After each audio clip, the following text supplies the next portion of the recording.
음주운전에 대한 처벌이 강화되고 있는데도 음주운전 범행으로 처벌을 받게 되었다고 하면서 문의 전화를 많이 주시는데요. 오늘은 특히 음주운전으로 처벌을 받아서 집행유예 기간에 있는데도 다시 음주운전을 범하신 경우에 어떻게 대응해야 할지 설명드리겠습니다. 음주운전으로 집행유예 선고를 받은 상태라면 이미 여러 번의 음주운전을 했다거나 직전 사건의 혈중 알코올 농도가 높았기 때문일 텐데요. 그런데 직전 사건이 종결되어서 집행유예 기간에 있는데도 다시 음주운전을 한 경우에는 정말 위험한 상황이라는 것을 아시고 잘 대응하셔야 합니다. 일단 이번에는 집행유예 선고가 안 됩니다. 우리 형법에서는 집행유예 기간 중에 범한 죄의 경우에는 집행유예 선고가 안 된다고 규정하고 있습니다. 또한 만약 이번에 실형을 선고받게 된다면 이전에 선고받은 집행유예 선고는 실효가 되고 형을 살아야 합니다. 즉 예를 들어 지난번에 징역 1년, 집행유예 2년을 선고받았는데 이번에 징역 1년 6월이 확정되면 지난번 1년에 이번 1년 6월을 더해서 총 2년 6월을 살아야 합니다. 이번에 저지른 범죄가 음주운전이 아니라 공무집행방해, 상해 등 다른 종류의 범죄라고 하여도 이전에 선고받은 집행유예는 실효됩니다. 따라서 집행유예를 선고받았다면 정말 조심하면서 살아야 하는 것입니다.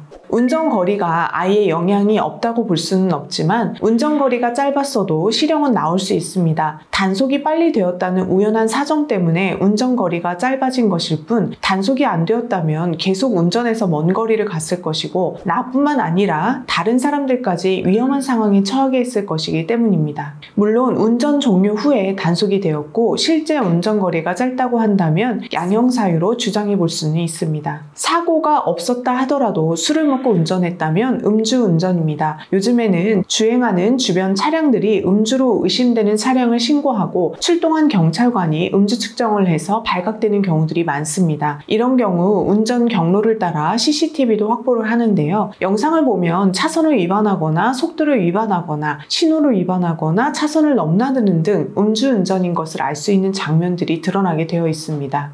다시는 하지 않겠다 이런 말로는 더 이상 감형을 받기 어렵습니다. 누구나 할 수 있는 말입니다. 일단 음주운전을 하게 된 경위에서 특별한 사정이 있다면 최선을 다해 설명해야 하고 관련 자료도 제출해야 합니다. 가족이 아프다든지 대리를 부른 내역이 있다면 관련 자료를 꼭 제출하세요. 그리고 앞으로 안 하겠다는 의지를 알리고 그에 대한 자료를 제출해야 합니다. 차량을 일단 처분해야 합니다. 그 뒤에 자동차 등록 원부를 제출해서 소유자 변경 사실을 증명하고 음주 관련 교육도 받아야 합니다. 교육을 받은 후 이수증이나 확인서를 제출하세요. 어떤 분들은 정신과에서 약물 치료를 받고 진단서나 소견서, 치료 내역을 제출하기도 합니다. 그리고 반성문과 주변인의 탄원서도 제출해야 합니다. 탄원서는 추상적인 얘기를 적거나 동일한 내용일 경우에는 아무리 많은 사람이 제출해도 의미가 없고 나에 대해 구체적인 사례를 들어 설명해 줄 수 있을 정도로 가까운 사람 2~3명 정도가 제출해주면 좋습니다. 그 외에 여러 가지 자료들을 제출하면 좋은데 구체적인 상황에 따라 다르기 때문에 변호사와 상담하신 후에 준비해서 제출하시면 됩니다.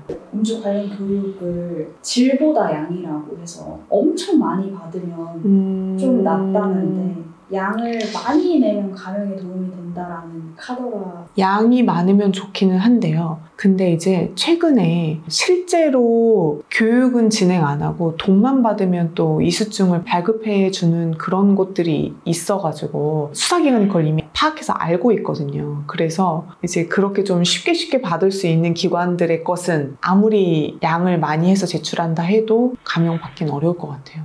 왜냐하면 저도 보면 의뢰인분들이 이렇게 유사한 곳에서 받아오시는 것들이 좀 많더라고요. 그래서 저도 이제 물어봤어요. 여기 선택하신 이유가 있느냐, 실제로 뭐 어떤 교육 받으셨느냐, 뭐 교육 받으신 내용 토대로 해서 느낀 점 같은 거를 반성문에 좀 쓰면 좋을 것 같다 이랬더니 사실은 돈을 주면 확인증을 발급해 주는 곳이어서 시간이 없어서 거기서 받으셨다 이러는 거예요. 그러면 그거는 좀 의미가 없을 것 같으니까 다른 데서 제대로 받으시는 게 좋겠다. 집행유예 기간 중에 범행이라고 하면 이는 일반적인 상황과는 다르고 잘 대처해야 합니다. 특히 이번 사건에 대해 어떤 형을 받느냐에 따라 이전 집행유예가 실효가 될 수도 있기 때문에 중요하고 또 이번 사건에서 실형을 면하기 어려운 경우에는 직전 사건의 집행유예 기간을 넘긴 후에 선고를 받도록 조치해서 집행유예를 다시 받기 위한 시도를 해볼 수도 있기 때문에 여러 가지 측면에서 법률 전문가의 도움이 필요합니다. 기타 양형 자료들을 준비해서 대응하는 것 또한 변호사의 도움이 필요합니다. 중요한 부분입니다. 따라서 집행유예 기간 중에 범행이라고 해서 포기하지 마시고 변호사와의 상담이라도 받아보시고 대응 방법을 찾으셨으면 합니다.